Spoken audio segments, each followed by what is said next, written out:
Hello everybody and welcome to Storm Reads, and today I'm going to just be doing another recent reads.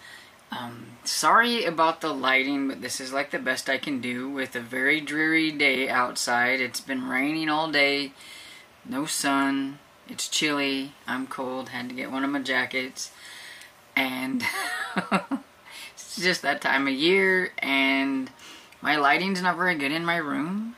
I've got the ring light going, as you can tell in my glasses when I move them around.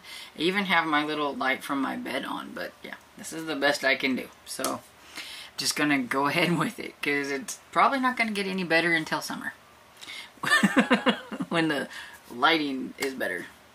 But yeah, so I haven't really been reading a whole lot, and so sorry about not filming a whole lot, but it's just kind of how it's been this November. I have read a total of, let's see, I've read a total of 9 books, which is a lot, but for me, I mean, y'all know I read quite a bit, so you can tell that that is definitely not a lot, and I think I'm just, needed a break, and I've been watching a lot of YouTube. I've been watching a lot of homesteading videos and gardening videos, and I'm trying to get myself pumped up and prepped and ready to go for the next growing season. I want to try to make a little bit better garden. Most of my garden is container type garden, so I've been trying to also see how other people grow things in containers, and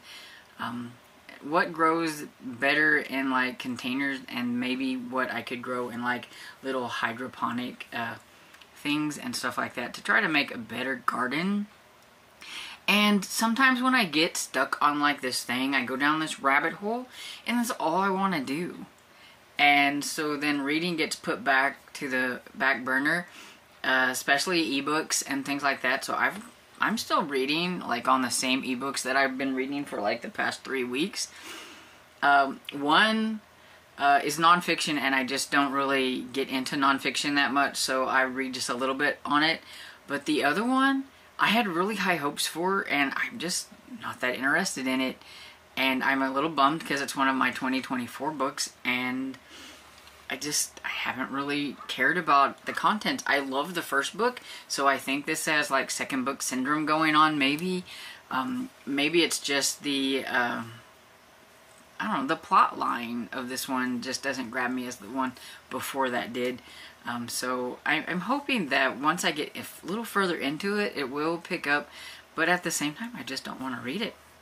And so I will state that even these books that I listen to that I'm going to talk to you about, probably can't remember half of what they were about because I really wasn't in a really good state of I want to listen to this or whatever, but I just like, oh well, it's here, I need to listen to something, I need to read something, and I did.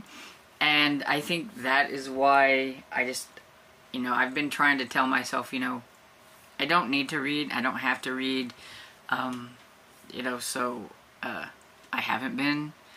And so if I am very brief about what these books are about, that's why. There's only one on here that I absolutely know a lot about and can remember a lot about them. The other ones, it's kind of like I read them. But I do have 6 books, and so I'm just going to really go through them really quickly. And I believe this is where I need to start from the last time I made a video, is Anne of Green Gables by L.M. Montgomery. So I've never read Anne of Green Gables before. I've never read anything from L.M. Montgomery, and since they have the More Montgomery Challenge in November, I wanted to give Anne a try. Everybody says that they thought I would like it. It was very, very hyped up there for me, and so I was a little worried because I was like, what if I don't like everybody's favorite book and everything? But I really enjoyed it. I really liked Anne. She's a hoot. I listened to this one, and Anne she cracked me up. I think I really I didn't know what to expect from Anne of Green Gables because I've never watched any of the movies, nothing. And the only really thing I knew about it is that it was kind of a prairie type book, I think, and it was set in Canada, and it was about a girl. That's all I had going in.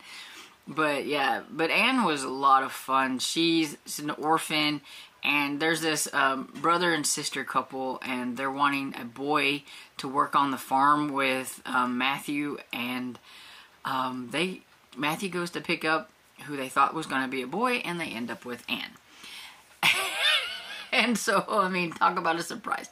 It was one of those things where word of mouth sometimes doesn't work right. You tell somebody this is what you want, and that person tells this person, and by the time the person that was supposed to pick up, you know, who they were supposed to pick up, you know, she thought that they wanted a girl, and so that's what the lady brought home. And but Anne was, you know, from the get-go, she was just a chatterbox, like a non-stop chatterbox, and just kind of viewing things through her eyes, and how she was just so full of wonder and all that stuff, everything. Like, you know, it wasn't just called this, it was called something like totally elaborate. It's not just a pond or whatever, it's the like shining waters of whatever. I mean, she would just call it, you know, and stuff. So it was a lot of fun. The couple that had her, you know, the brother and sister didn't know exactly what to think of her at first, and didn't really know how to interact with her because of how she was. But at the same time, you could, you know, they really started to kind of warm up to her and like her. Matthew, of course, he really liked her. He thought she was kind of a lot of fun. But the woman, whose name I cannot remember because it's a kind of a different kind of name. Yeah, I just can't think of it. But yeah, so I didn't expect it to also span such a long period of time, because she comes to their house when she's like, I think 12 or 13 or something like that. And it goes all the way till like she's 16 and everything. But yeah, I really liked it. I gave it 4 stars. I can't wait. I can't wait to read another one. I think I'll probably maybe participate in the More Montgomery every year and like read another one in the series. It would be kind of fun. And just kind of see how she is when she grows up. I think that would be kind of fun, because she's definitely a chatterbox and was fun. The next one I have is Whisper at Dusk by Heather Graham, and this is the first book in the Blackbird series. It's a spin-off of the Crew of Hunters, and it's international Crew of Hunters. So they're the people are from America, but they go to Norway to help out with this killings they have there. It seems like they might have a vampire going, and with the Crew of Hunters, there's always some kind of like paranormal type thing with it. Mostly ghost, and there is a ghost, and the ghost is probably my favorite part of the whole thing, even though he wasn't in it quite a bit. And I think my problem with this is I love listening to Crew of Hunters, but I like listening to the Crew of Hunters with Luke Daniels. And Luke Daniels, it seems like, as of now, has been replaced later on in the series by this guy named Roger Wayne, I think is his name, or something like that. And he's just no Luke Daniels, and I was trying to tell myself, well, it's a spin-off, so it's a different narrator, and, you know, I just didn't like it as much. The narrator himself, I don't think was that bad, but when you're just used to, like, Luke Daniels for a certain, you know, thing, it just, and I think I let that be my problem while I was reading this one, or listening.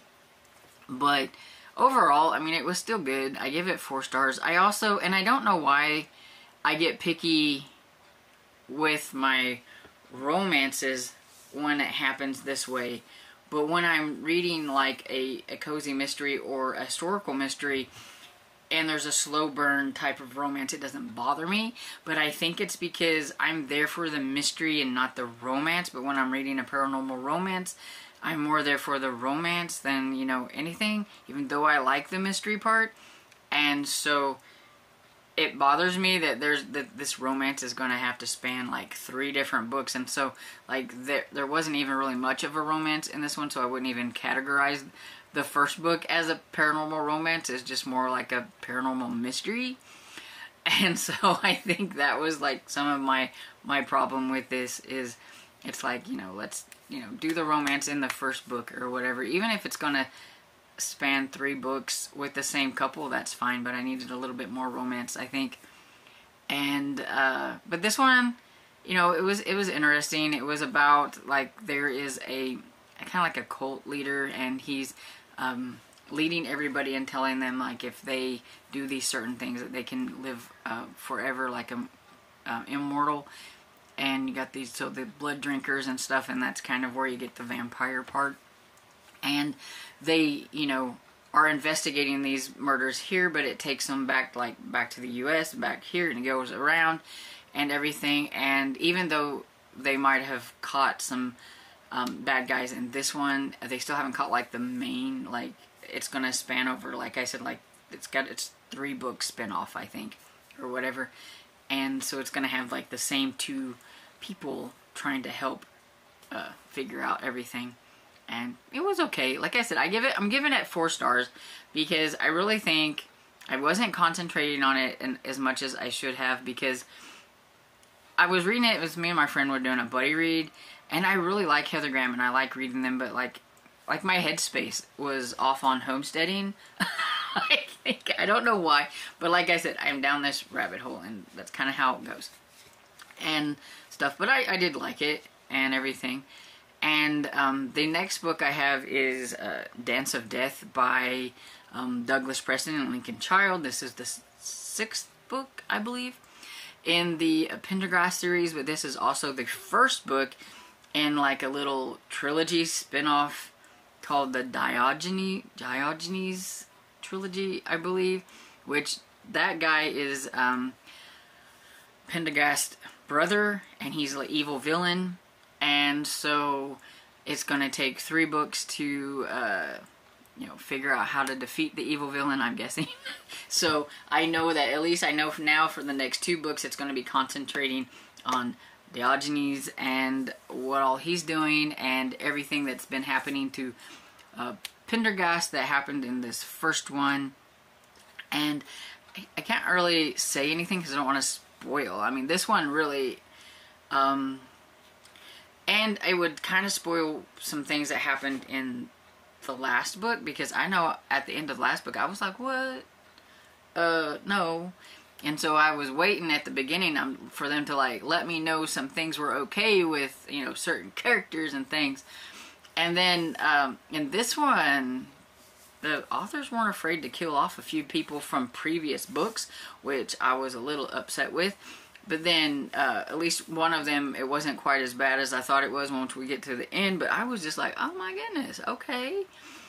And I didn't know what to think about it. But yeah, and this one, like I said, they are after Diogenes. I think that's how you say his name. And it's, he's very, very evil. And he's wanting to get back at Pendergast, which I think his name is Aloysius or something like that. But anyway.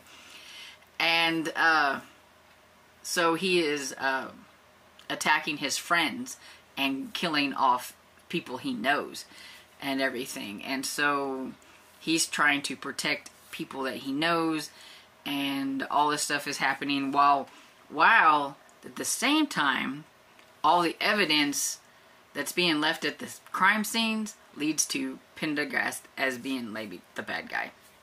And everything. So that kind of gives you a little bit of a take of, you know, what's going on with the series and everything. And then by the end, it's like, oh, now I'm really curious and to see how D'Agostà, who is the cop that helps Pendergast all the time, he's going to have to figure some things out in this next couple of books to help Pendergast out and everything. So we'll see how that goes. But I liked it, and I give it 4 stars.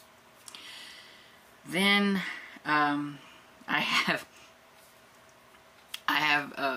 Crack Squatch by Gary Lee Vincent, and I knew this one wasn't going to be good, but I needed a book that was quick for the Cryptid Readathon. And yeah, this is, I think there's an audience for this book. It just wasn't me. Also, I found out that it was the 3rd book in the, I don't remember what it's called, but it's about these animals on crack, pretty much. The first book was about the raccoon, the second book was about a crocodile, and then the 3rd book was about Bigfoot. and it actually mentions the incidents in the other books, and so that kind of took me out a little bit, because I kept thinking, well, am I really missing something? Because it's the same kind of, it's a crack called Agent Orange, and it's a synthetic one, and it was made, and it makes them go crazy and all that stuff, but it made Big Foot do things that I really don't want to care to, like, even listen to about what Bigfoot was doing. And so, yeah, it was just not for me. And it took most of the book to even get to where Bigfoot starts doing anything and stuff. So it didn't even have any kind of, like, good Bigfoot action for me, like rampaging, killing machine Bigfoot and stuff. So, yeah. I gave it 2 stars because I finished it. And the narrator wasn't good either. The narrator was horrible. I would say if you were interested in it in any way, it's on KU, and I would get the ebook. Then the next one I have is the Pagan Stone by Nora Roberts, and this is the 3rd book in the Blood Brothers trilogy, I believe. So at least I finished another trilogy. I've definitely not read as much Nora as I was hoping to do, but that's okay. This one, like I said, finishes out the trilogy, so I feel like can't really say a whole lot without spoiling anything on this one. But it's, you know, it's a paranormal romance from Nora Roberts, and all of her trilogies, usually you've got the couples, it seems like they know each other somehow or something, and so in this one you had the 3 guys. They were blood brothers from when they were 10 years old. They're all the same age. They were all, I think, born on the same day, and they made a pact when they were young, and they did the blood brother thing, and some blood dripped on something, I believe. If I remember from the first one, that kind of awakened this whole, like, paranormal entity that every 7 years something bad happens and stuff. And this time they are going head to head with whatever it is, and of course they've met their ladies throughout each of the books. And this one was about Gage and why can't I remember her name? I can't remember her name. But anyway, it was their romance, which out of all 3 of them, their romance was, I think, the hardest one to get behind, because each one of them kept saying that they didn't really want a romance or want anything to do with that kind of a thing. They didn't want any kind of attachments. They didn't want anything. So, it was a little harder, I think, to get behind, like, their whole, like, love story. But, all in all, I thought it was okay. I give it 3.5 stars, I would say. It was decent. But I'm just glad I knocked off another trilogy that I had started, so I finished another one, at least. So, the last book I have is the Chaos Monsters. It's a middle grade book, and I am going to just butcher this person's name because it's a foreign name, and it's Sayantani Dasgupta. And like I said, I'm probably butchered that, and I'm sorry. It is the first book in the Secret of the Sky series, and so it's a fantasy, and this is about a 10-year-old Kim Jao and his twin sister Kaya, I think. And I'm probably pronouncing those wrong. I had to look at them because, yeah, they're different names for me, so I probably butchered it. And this one was like a 4-hour read, and I'll be honest, I don't remember a whole lot, except for the fact that it had flying horses, like winged horses, and I think that's kind of cool. And it's about the twins, and they go to the kingdom beyond 7 oceans and 13 rivers, and yeah, it's some kind of folklore that I really don't remember much about it. I'll probably end up having to listen to this one over again whenever I decide to read the second book, because, yeah, just wasn't into it. But that's nothing on the book and stuff. They're whisked away to a magical realm, and the twins must use Kaya's scientific skills and Kinjal's love of books and language. Oh yeah, I remember what I didn't like about this one now that I looked at that. I thought it was a little preachy on environmental issues, and I don't like that in any kind of... I don't like being preached at about anything. And so, yeah, it's very, very big on environmental type stuff. I remember that. And that's probably one of the reasons why it just kind of out of my head. But yeah, it was about the bees were disappearing, and it had something to do with the bees and whatever it was that they had to go and fight in this like magical world. It had something to do with the bees that were missing in their world, and it was very big on environmental impact and stuff like that, and everything, which is fine. But when they get into it a little too much, and I feel like they're like trying to hit me over the head with something, then you lose me, and I don't care. And that's what this one was about.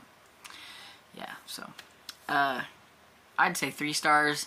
Like I said, it didn't really connect with me. It didn't really stick with me. And if I do listen to like the next one whenever it comes out, because this one came out in July of this year, I would probably end up having to listen to this one over again. But you know, it's kind of half on the book and what I didn't like about it, and half on me for really not being in the headspace that really care. And so yeah, so that just tells me that I shouldn't read things when I'm not in the mood.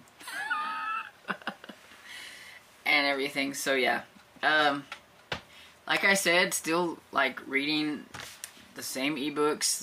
The Omnivore's Dilemma by I don't remember who, but that's the nonfiction that I'm like looking at currently.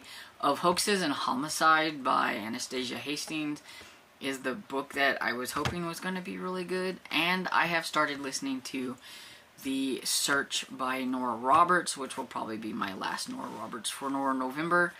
I haven't read as many as I wanted, but her books are so thick, and I'm just not in the mood for thick books right now. And so I'm just going to say it is what it is and leave it at that. But anyway, what have you guys been reading lately? Let me know down in the comments. And if you've read any of the books that I've mentioned, let me know what you thought about them down in the comments. And I hope you enjoyed this video. And if you did, please give it a thumbs up and subscribe. And I will see you on the next video. Bye.